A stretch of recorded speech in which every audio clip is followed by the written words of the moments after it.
தர்மத்தாயின் தவ புதல்வர் இதோ தலைமை உரை தருகிறார்.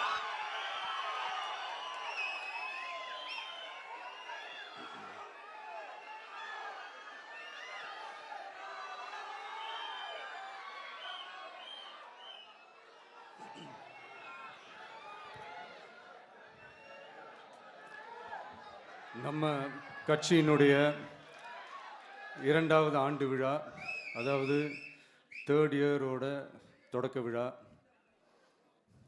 இன்னைக்கு தமிழ்நாட்டில் ஒரு மிகப்பெரிய ஒரு கட்சியாக நம்ம வளர்ந்து இருக்கிறோம் அப்படின்னா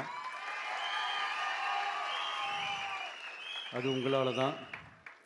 ப்ளஸ் நம்மளை நேசிக்கிற கோடிக்கணக்கான மக்களும் தான் அதுக்கு ஒரு மிக முக்கிய ஒரு காரணம். நீங்கள் தான் என்னுடைய ஒரு மிகப்பெரிய ஒரு பலம். உங்களை நம்பி தான் நானும் நம்ம கட்சியும் இருக்கிறோம். இதை நான் சொல்லி தான் உங்களுக்கு தெரியணும்னு அவசியம் இல்லை, இது உங்கள் எல்லாருக்குமே நல்லா தெரியும். அதனால் இன்றைக்கி உங்கள் எல்லாருக்கும், நம்ம கட்சியில் இருக்கிற தோழர்களுக்கும் தொண்டர்களுக்கும் இந்த கட்சியினுடைய ஒரு தலைமை தொண்டனான என்னுடைய வாழ்த்துக்களும் நன்றிகளும்.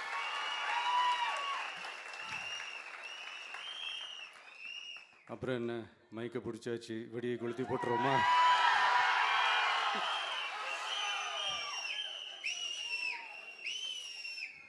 (1977) ஜூன் மாதம்னு நினைக்கிறேன், ஜூன் மாதத்தில் புரட்சி தலைவர் எம்ஜிஆர் அவர்கள் ரேடியோவில் ஒரு பேட்டி ஒன்று கொடுத்தாங்க. அதில் பேசும்போது சொன்னாங்க, பேரறிஞர் அண்ணா அவர்கள் இருந்த இடத்தில் இப்படிப்பட்டவர்களும் அமர்கின்ற ஒரு நிலைமை ஏற்பட்டுச்சேன்னு எண்ணி எண்ணி கண்ணீர் வடித்தேன். அன்னைக்கு அந்த கண்ணீரை துடைக்க ஆரம்பித்த இயக்கம் தான் அண்ணா திராவிட முன்னேற்ற கழகம்னு சொன்னார். அதே மாதிரி 2017க்கு அப்புறம் 2021க்கு அப்புறம் தமிழ்நாட்டுடைய நிலைமையை பற்றி யோசித்து பார்த்த நம்ம தமிழக மக்கள் காமராஜர் அவர்கள் இருந்த இடத்தில், அண்ணா அவர்கள் இருந்த இடத்தில், எம்ஜிஆர் அவர்கள் இருந்த இடத்தில் இப்படிப்பட்டவர்களும் அமர்கின்ற ஒரு நிலைமை ஏற்பட்டுருச்சேன்னு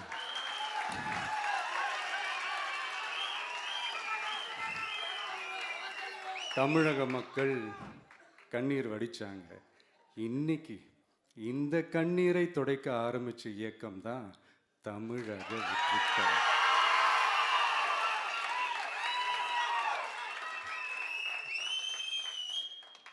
இப்படியெல்லாம் நம்ம பேசுறதுனால கண்டிப்பாக சில பேர் கொந்தளிப்பாங்க. அது பற்றில நம்ம கவலைப்படக்கூடாது, ஏன்னா கொந்தளிக்கிறது தான் அவங்களுக்கு வேலையே. புரிஞ்சுங்களா அவங்களுக்கு?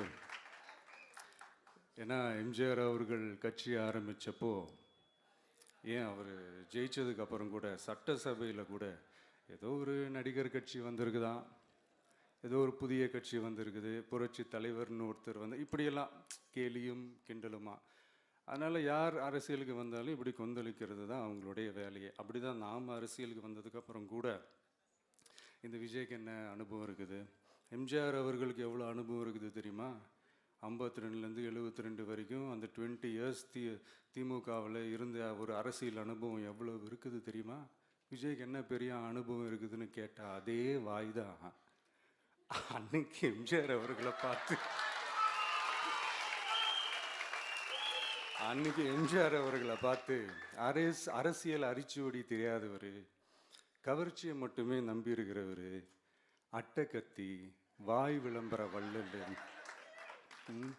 இவருக்கு கேள்வி மட்டும்தான் கேட்க தெரியும், பதில் சொல்ல தெரியாது, நிருபர்களை சந்திக்க மாட்டார், டெல்லியை பகச்சிக்க மாட்டார், மேலே இருந்து அவருக்கு அவ்வளோ ப்ரெஷர் இருக்குது, அப்படி இப்படின்னு சொன்னதும் அதே வாய் தான். அதனால் எம்ஜிஆர் அவர்களை மட்டும் இல்லை, அவருடைய தொண்டர்களை கூட விட்டு வைக்கலை. அது என்னது, இந்த பளபளப்பு ஜொலி ஜொலிப்பை பார்த்தா பல்லிழிப்பவங்க, இப்படியெல்லாம் கிண்டலும் கேலியுமா. இது எல்லாம் மக்கள் ஒரு மாதிரி சைலண்ட்டாக வாட்ச் பண்ணிக்கிட்டு என்ன பண்ணாங்கன்றது உங்களுக்கே நல்லா தெரியும். அவர் ஜெயிச்சதுக்கப்புறம் இந்த அரசியலில் பழந்துன்னு கொட்டை போட்டு அனுபவிச்சாலையும் இருப்பாங்கன்னு சொல்லுவாங்கல்ல, அவங்க எல்லாருக்குமே அந்த கோட்டைன்றது ஒரு பகல் கனவாகவே மாறிடுச்சுன்னா பார்த்தீங்க. 77 மாதிரியே இப்போவும் அந்த பழைய தேஞ்சி போன, துருபிடிச்சி போன, நஞ்சு போன அதே அந்த பழைய வெப்பனையும் இப்போவும் கையில் எடுக்கிறாங்க. அதனால் மை டியர் ஜென்டில்மேன், டெக்னாலஜிலாம் வளர்ந்து வேற எங்கேயோ போயிட்டுருக்கு. அட்லீஸ்ட் உங்கள் டெக்னிக்கையாவது கொஞ்சம் மாற்றுங்க பாஸ்.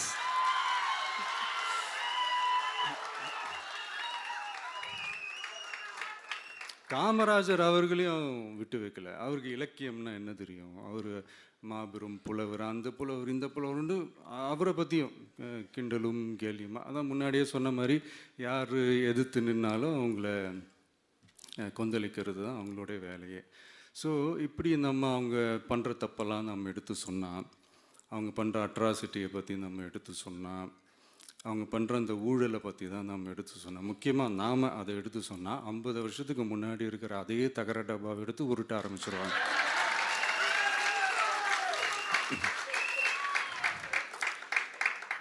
பவள விழா பாப்பாவுக்கு வேற என்ன தெரியும்?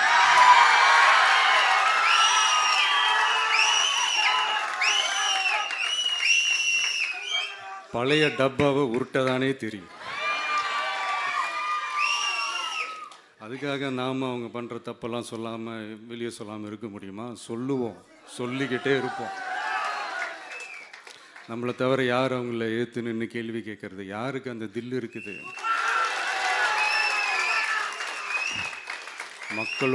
மக்களோட ஒரே பிரதிநிதி நாம மட்டும்தான். ஸோ இப்படி இருக்கிற இந்த நிலைமையில் இன்னைக்கு இந்த டிஜிட்டல் உலகத்தில் திருவள்ளுவர் இருந்திருந்தாருன்னா இந்த தீய சக்தியை பற்றி என்ன திருக்குறள் எழுதியிருப்பாரு? ஒரு கற்பனையா, அநீதி, அராஜகம், தில்லுமுள்ளு இவையெல்லாம் திமுக முதற்றே உலகு.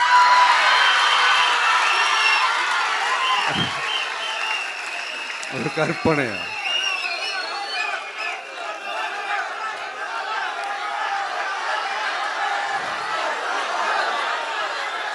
அநீதி, அராஜகம், தில்லுமுள்ளு இவையெல்லாம் திமுக முதற்றே உலகு.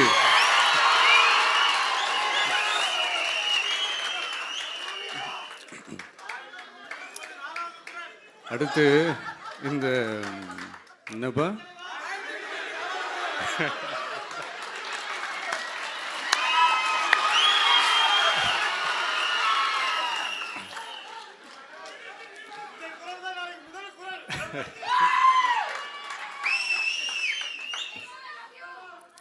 அடுத்து இந்த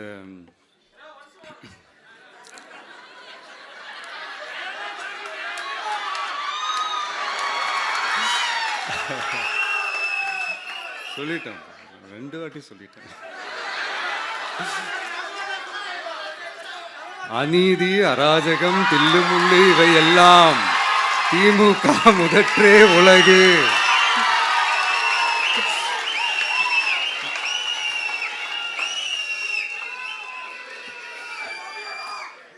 அடுத்து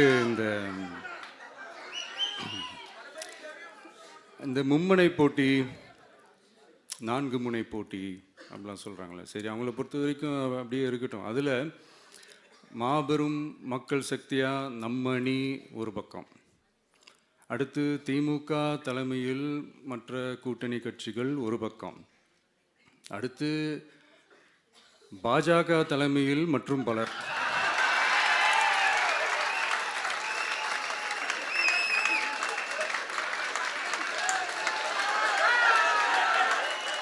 என்னப்பா சிரிக்கிறீங்க? உண்மையை தானேப்பா சொன்னேன்.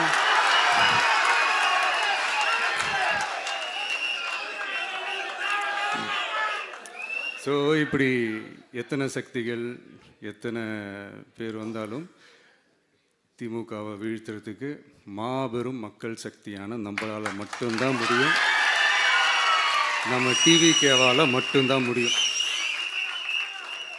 ஸோ இப்படி இருக்கிற இந்த நிலைமையில் ஏய் விஜய் வீட்டு விட்டு வெளியே வா, ஏய் விஜய் வீட்டு விட்டு வெளியே வா.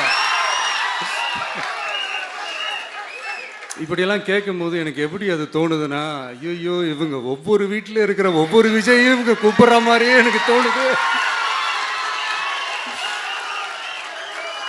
அப்படிதான் எனக்கு தோணுது. அதனால பொறுங்க பாஸ், வருவாங்க, முறையா வருவாங்க. ஓட்டு போடுற அன்னைக்கு ஓட்டர் ஐடியை கையில் எடுத்துக்கிட்டு ஒவ்வொரு வீட்டில் இருக்கிற ஒவ்வொரு விஜயும் ஒவ்வொரு விஜயும்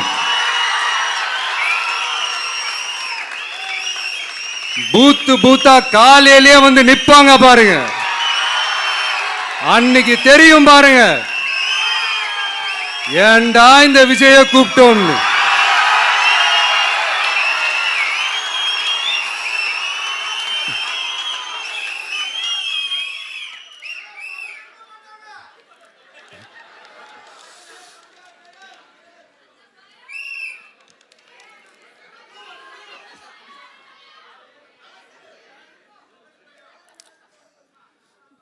ஸோ இப்படி பேசினா உடனே இவரு நான் சினிமாவா இது அப்படின்ட்டு ஆரம்பிச்சிருவாங்க. நான் சினிமா விட்டாலும் நீங்க சினிமா விட மாட்டேங்கிறீங்களேப்பா.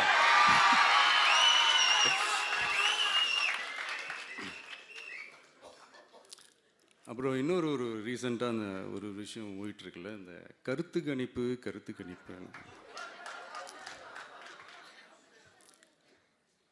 அதில் நிறைய பேர் உண்மையான கருத்து கணிப்புலாம் சொல்கிறாங்க. அதையும் நான் தப்பு சொல்லலை. சில பேர் கடுப்பில் விட்ட கணிப்பாகவும் இருக்குது. அதையும் நான் தப்பு சொல்லலை. இந்த கடுப்பில் விட்ட கணிப்பாளர்களுக்கு நான் சொல்லிக்கிறது என்னென்னா, ஒவ்வொரு ஊராக தெருவா வீடு வீடாக போய் நீங்கள் அந்த கருத்து கணிப்பு எடுத்து பாருங்கள். ஒவ்வொரு வீட்லேயும் டிவிக்கு இருக்கிறத நீங்கள் பார்ப்பீங்க.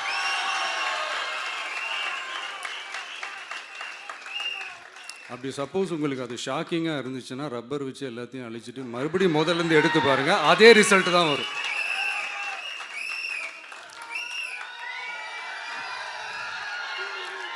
இது என்னப்பா லாஜிக்கு, அது எப்படி எல்லார் வீட்லேயும் டிவிக்கு இருக்கும் அப்படின்னு நீங்கள் கேட்டிங்கன்னா, ஒரு சின்ன சாம்பிளுக்கு ஒரு சின்ன டெஸ்ட் ஒன்று பண்ணி பாருங்களேன்.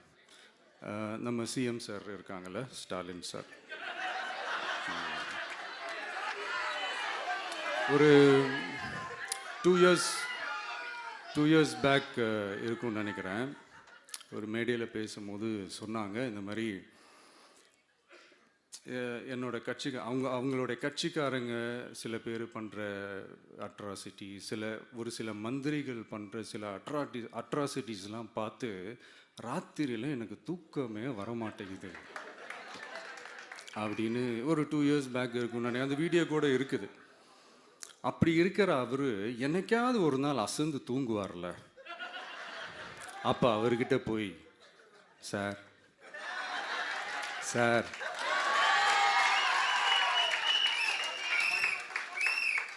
எந்த சின்னத்துக்கு சார் ஓட்டு போடுவீங்க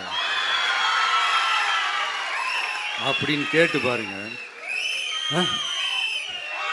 விசில் சின்னத்துக்கு தான்.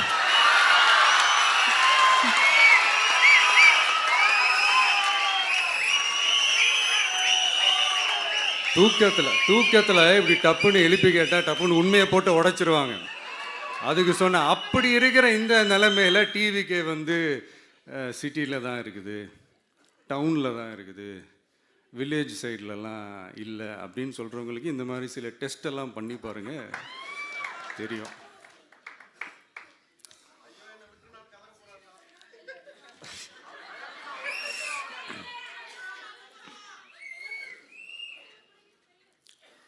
விசில் சின்னம் போகாத ஊரே இல்லை.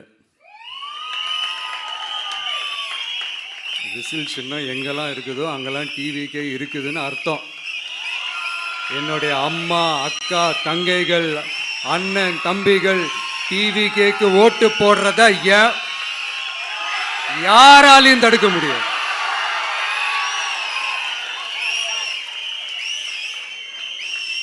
ரத்த சொந்தமா நம்மள நினைக்கிற நம்மளோட வகையராக்களை எந்த கட்சியாலையும் எவ்வளவு விலை கொடுத்தாலும் வாங்கவே முடியாது.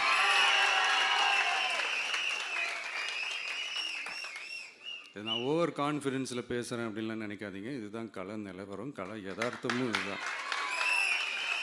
தீய சக்தியை வீழ்த்துறதுக்கு தூய சக்தியான நம்மளால் மட்டும்தான் முடியும். இந்த 2026 சட்டமன்ற தேர்தலில் டிவிக்கே தான் மக்களோட ஒரே ஆப்ஷன். Otherwise no diversion.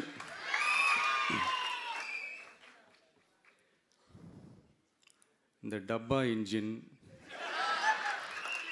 ஓட்டை இன்ஜின், எவ்வளோ இன்ஜின் வந்தாலும் டாப் இன்ஜின் நம்ம டிவிக்கே தான்ன்றதை மக்கள் ஆல்ரெடி முடிவு பண்ணிட்டாங்க. அதனால் நம்மளுடைய தோழர்கள் அதை மனசில் நல்லா ஏற்றிக்கிட்டு இன்னும் ஷார்ப்பாக ஒர்க் பண்ணுங்கள். நான் ஏற்கனவே சொன்ன மாதிரி ஒன்றியம், நகரம், பேரூர், பகுதி, கிளை எல்லா இடத்துலையும் அந்த பூத்தாக அந்த நம்மளுடைய வேட்பாளர்களுக்கு ஒற்றுமையாக இருந்து வேலை செய்யுங்க. நமக்கு மாபெரும் கூட்டணியான மாபெரும் மக்கள் சக்தியான குடும்பமாக நம்மளோட இருக்கிறாங்க. இன்னொன்று அன்றைக்கி நான் சொன்ன மாதிரி நம்மளுடைய விசில் சின்னத்துக்கு ஓட்டு போட வைக்கிறது மட்டும்தான் உங்களுடைய வேலை. மற்றதெல்லாம் மக்களோட சேர்ந்து நான் பார்த்துக்கிறேன்.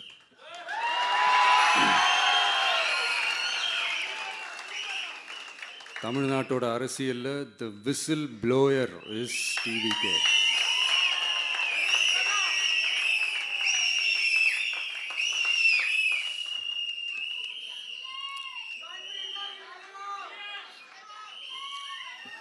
நம்ம மக்கள் இந்த விசில்ல ஊதுல இந்த தீய சக்தியும் இந்த ஊழல் சக்தியும் தெரிச்சு ஓடணும். எப்படி தெரிச்சு ஓடணும்? அன்னைக்கு சென்ட் ஜார்ஜ் கோட்டையில் டிவிக்கு ஆளும் கட்சியா எழும்.